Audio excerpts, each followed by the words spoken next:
ओम वंदे देव उमापतिं सुरगुरुं वंदे जगत् कारणं वंदे पन्नगभूषणं मृगधरं वंदे पशूनां पते वंदे सूर्य शशांकि वन्ननयनिं वंदे मुकुंद प्रियं वंदे भक्तजनाश्रयं च वरदं वंदे शिवम शंकरम। 17 तारीख सोमवार का अवसर है, पंचमी तिथि इस दिन विद्यमान है और इस बार नाग पंचमी के दिन साथ साथ आप समझे सोमवार जो सावन का तीसरा सोमवार है उस दिन सूर्य संक्रांति का योग बना रहे हैं, सूर्य परिवर्तन करने जा रहे हैं। सिंह राशि वालों के लिए सबसे महत्वपूर्ण है क्योंकि आपकी राशि में ही सूर्य पदार्पण करते दिखाई दे रहे हैं और ये सूर्य का पदार्पण जो होने जा रहा है ये आपके लिए बहुत महत्वपूर्ण है। यदि 12 महीनों में देखा जाए तो सबसे महत्वपूर्ण समय आपकी राशि के दृष्टिकोण से सूर्य का हर मामलों में कहीं ना कहीं ये आपके प्रताप को, कहीं ना कहीं आपके संबंधों को, कहीं ना कहीं आपकी राशि में इच्छाओं को पूर्ण करने का योग ये सूर्य प्रबल रूप से लेकर आता दिखाई दे रहा है। ये कहीं ना कहीं आपकी राशि के दृष्टिकोण से हर मामले में कहीं ना कहीं शुभता का योग वातावरण बनाता दिखाई दे रहा है। ऐसे में थोड़ा सा सूर्य जब है, सूर्य बड़े विचित्र प्रकार के ग्रह माने जाते हैं, देवताओं जो ग्रहों के राजा माने जाते हैं, सूर्य नारायण के अवतार माने जाते हैं। लेकिन ये स्थिति है कि बड़ी विचित्र, इनके आसपास रहने वाले लोग बड़े त्रस्त रहते हैं क्योंकि सूर्य का तेज बर्दाश्त करना किसी की हिम्मत में नहीं होता। बहुत सारे लोग तो सूर्य से जो है कहीं ना कहीं मन में ईर्ष्या करने लगते जाते हैं, उनके परिवार के लोग भी ईर्ष्या करने लग जाते हैं। शनि महाराज स्वयं उनसे कहीं ना कहीं दूर हो गए। तो ये समस्या सूर्य वालों के साथ है, तो आपको अपने उस पर्सनैलिटी पे थोड़ा सा अंकुश लगाने की ज़रूरत है, थोड़ा विनम्र दिखाने की ज़रूरत है। इस समय में सूर्य का डबल प्रभाव आपके ऊपर है। जो लोग आपसे अंदर से घृणा करते हैं वो कहीं ना कहीं आपसे जलते हुए कहीं ना कहीं आपके बारे में नेगेटिव कार्य करने का प्रयास करते हैं। इसलिए बहुत ज़्यादा जो पंप एंड शो करने की ज़रूरत नहीं है। सूर्य जितना कर रहा है वो बहुत बढ़िया है। ओवरऑल चीज़ों को ज़्यादा दिखाने से कहीं ना कहीं दुश्मन भी तैयार हो रहे हैं, वो कहीं ना कहीं नुकसान भी करते दिखाई दे रहे हैं। आपके विचार भी कई बार आपका नुकसान करने का योग बना सकते हैं। इस बात को समझते हुए कार्य करने की ज़रूरत है। आपको यदि हो सके तो इस समय में एक खास उपाय करने का प्रयास करना चाहिए। आपको इस समय में तीर्थ जल का उपयोग करना चाहिए। यदि हो सके तो जब तक सूर्य आपकी राशि में 30 दिन तक आपकी राशि में चल रहे हैं तो जब भी स्नान करें तो थोड़ा तीर्थ जल अपने ऊपर, जैसे कहते हैं ना, अपवित्रो पवित्रो वा सर्वावस्थांगतो विवा या स्मृत पुंडरी के, थोड़ा सा हल्का जल अपने ऊपर छिड़क लें या तीर्थ जल से थोड़ा स्नान करने का प्रयास कर लें। वैसे तो सावन चल रहा है और आपकी राशि के दृष्टिकोण से अच्छा रहेगा कि पूरे सावन के महीने में इसी दिन से शुरू करें क्योंकि इस दिन सावन का तीसरा सोमवार भी है। गंगा जल से भगवान का सुंदर अभिषेक करके ओम नमः शिवाय का पाठ करते हुए ये उपाय करने का प्रयास करें। बहुत कहीं ना कहीं आपके लिए अच्छा योग बनेगा। तो सूर्य का परिवर्तन जो 17 अगस्त को होने जा रहा है बहुत महत्वपूर्ण है। सूर्य अपने घर में प्रवेश कर रहे हैं और अपने घर में जब सूर्य आते हैं तो उस घर को बढ़ाने का प्रयास करते हैं। कोई भी अपने घर को तोड़ने का प्रयास नहीं करता। तो सूर्य तो वैसे ही, सूर्य स्वयं नारायण के रूप में अवतरते हैं, तो कहीं ना कहीं हर मामलों में कहीं ना कहीं स्थितियों को ठीक करने के योग अच्छे से बनाते दिखाई दे रहे हैं। तो आपकी राशि के दृष्टिकोण से कुछ खास उपाय हैं इस समय में सूर्य को बल देने के लिए आपको अवश्य करने का प्रयास करना चाहिए। वैसे तो इस दिनों सावन का सुंदर महीना चल रहा है। भगवान शंकर का यदि पूजन कर लिया जाए तो कहा जाता है वैसे ही समस्त अनिष्ट दूर हो जाते हैं। तो इस वक्त आप विशेष तौर पर यदि एक मंत्र है भगवान सूर्य का मंत्र जो रुद्र अष्टाध्यायी में 4th अध्याय में आया है, उमा कृष्णी नर्जसा वर्तमानो निवेशयन मृतंच हिरण्ये सविता रथेन जाति भुवनानि पश्यन्, इसी मंत्र का भगवान सूर्य को अर्घ देते हुए उच्चारण करें। अहि सूर्य सहस्त्रांशो तेजो राशि जगतपते अनुकंपय मां भक्ता गणर्घम दिवाकरम। तो इसलिए जो भगवान सूर्य को नित्यपति जल देते हुए और नमक का त्याग करने का प्रयास करें। नमक को थोड़ा कम से कम इस वक्त कम बहुत भक्षण करने का प्रयास करें। हो सके तो एक कनेर का पीला पुष्प डालकर, थोड़ी सी रोली डालकर भगवान सूर्य को नित्यपति ये अर्घ यदि आप दें तो आप मानिएगा इस वक्त सूर्य बहुत ही सुंदर योग बनाकर तैयार कर रहे हैं। नित्यपति भगवान शंकर का उपासना करने का प्रयास करें। गेहूं का दान करना भी आपकी राशि के दृष्टिकोण से बड़ा श्रेष्ठ दिखाई देता है। इन समस्त उपायों को यदि आप पूरी तरह से करने का प्रयास करेंगे तो भगवान सूर्य की कृपा से इस वक्त सूर्य अपने जो घर में आए हैं वो कहीं ना कहीं आपके लिए बहुत शुभ योग बनाएंगे। छोटे कहीं ना कहीं थोड़े से अनिष्टकारी रास्ते, हर चीज़ का कहीं ना कहीं अच्छा भी प्रभाव होता है, खराब प्रभाव होता है। और ख़राब प्रभाव को दूर करने के लिए ये जो उपाय हमने आप बताए हैं इनको आप ये अवश्य करने का प्रयास करें। हो सके तो रविवार के दिन विशेष तौर पर गायत्री मंत्र का भी स्तवन कर लें, गायत्री से कम कुछ देर यज्ञ कर लें, तो भी भगवान सूर्य की कृपा से आपके ग्रहों का जो नेगेटिव प्रभाव होता है वो बहुत ठीक करने में, और अकेले सूर्य का ही योग ऐसा है कि वो बहुत सारे ग्रहों के नेगेटिव प्रभाव को ठीक करने का योग बना सकते हैं। तो इसलिए एक सूर्य को ठीक कर लेने से, इस वक्त पॉजिटिव लाभ लेने के लिए से आपके बहुत सारे ग्रहों को ठीक करने का योग बहुत जल्दी बनकर तैयार हो जाएगा। 17 अगस्त को ही सावन का तीसरा सोमवार भी पड़ रहा है। सावन का महीना भगवान शंकर का महीना माना जाता है, और सावन के महीने में अनेक प्रकार के पुण्य कार्य करने का शास्त्रों में वर्णित है। चतुर्मास भी आरंभ चल रहा होता है, और ऐसे में भगवान शंकर भगवान विष्णु जो हैं शीर्षशैया पर विश्राम करने चले जाते हैं। सत्ता जो है शिव के हाथ में आ जाती है, और कहा जाता है भोले भंडारी जो है वो जल से ही प्रसन्न हो जाते हैं। एक लोटा जल ही भगवान को अर्पित कर दिया जाए तो पत्रम पुष्पम फलम तोयम, जैसे भगवान ने गीता में कहा ना कि जो जल भी अर्पित कर देता है, कुछ और नहीं तो उससे ही भगवान की कृपा प्राप्त करने के योग बन जाते हैं। तो आप बड़ी श्रद्धा के साथ इस वक्त हो सके तो भगवान शंकर का जितना अभिषेक कर सकते हैं हर रोज़। भगवान शंकर को क्या प्रिय है, देखिए शास्त्र में अनेक वर्णित पाते हैं क्या क्या करना चाहिए, किस प्रकार से भगवान को प्रिय करने का योग बना सकते हैं, भगवान को प्रसन्न करने का। कहा जाता है कि भगवान शंकर को जो प्रसन्न करना हो तो भगवान शंकर को आपको क्या अर्पित करना चाहिए, एक लोटा जल अर्पित करने से भगवान प्रसन्न हो जाते हैं। भगवती दुर्गा को प्रसन्न करने के लिए उनको आभूषण उपस्थित करना चाहिए।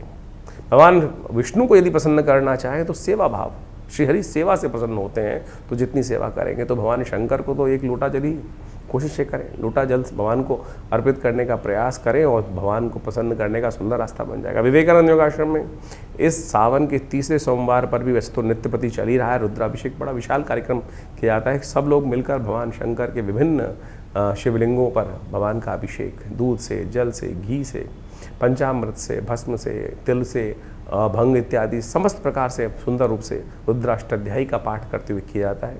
आप भी इस दिन सादर आमंत्रित हैं, अपने नाम से, अपने द्वारा या किसी शुद्ध ब्राह्मण के द्वारा, व्यवस्था है बहुत सारी रहती हैं।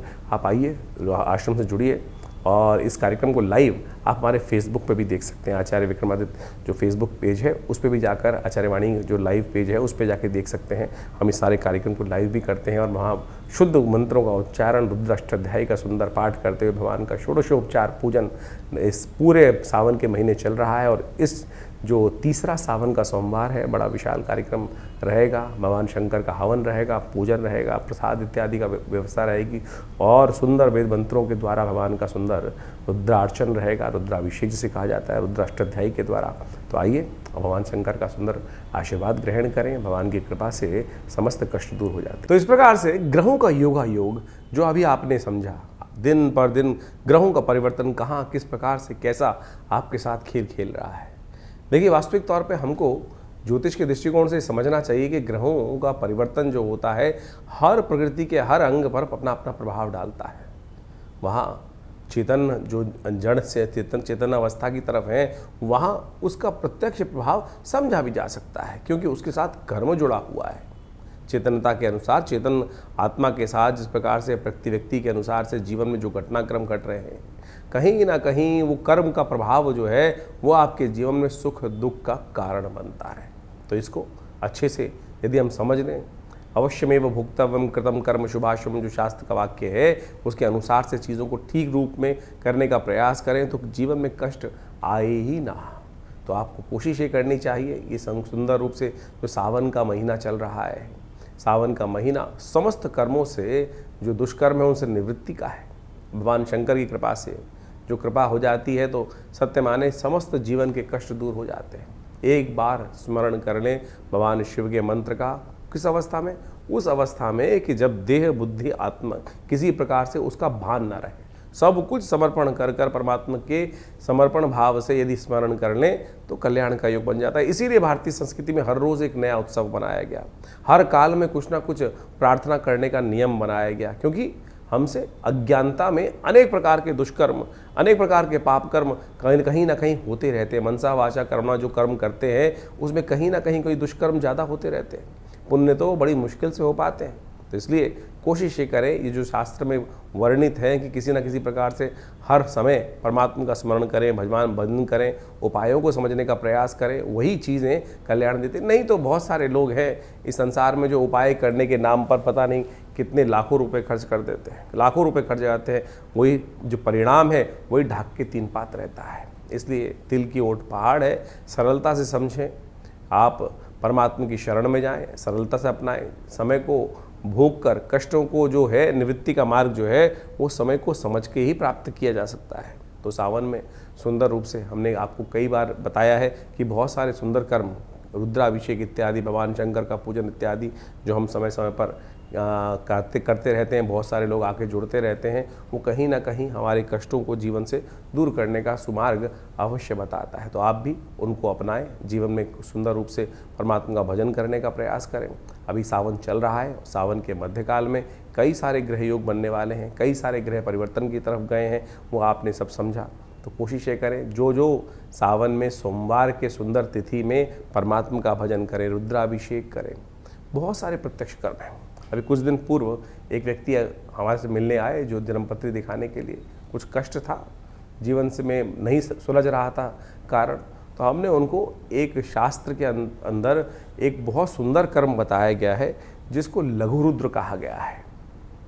लघु रुद्र, महारुद्र, अतिरुद्र जिसको कहा जाता है लघु रुद्र। लघु रुद्र के अंदर नमक चमक से भगवान शंकर का एक पाठ कर लेने से, जो महारुद्र है उसके अंदर 11 आवृत्ति इसी प्रकार से श्रेष्ठ ब्राह्मणों के द्वारा यदि करा ली जाए, पूरी पद्धति को समझा जाए, तो महारुद्र, हमने उनको महारुद्र का पाठ करने को कहा। उनके जीवन में समस्याएं थी, बिटिया की शादी नहीं हो रही थी, तो कहा कि महारुद्र का सुंदर रूप से पाठ करने का प्रयास करें।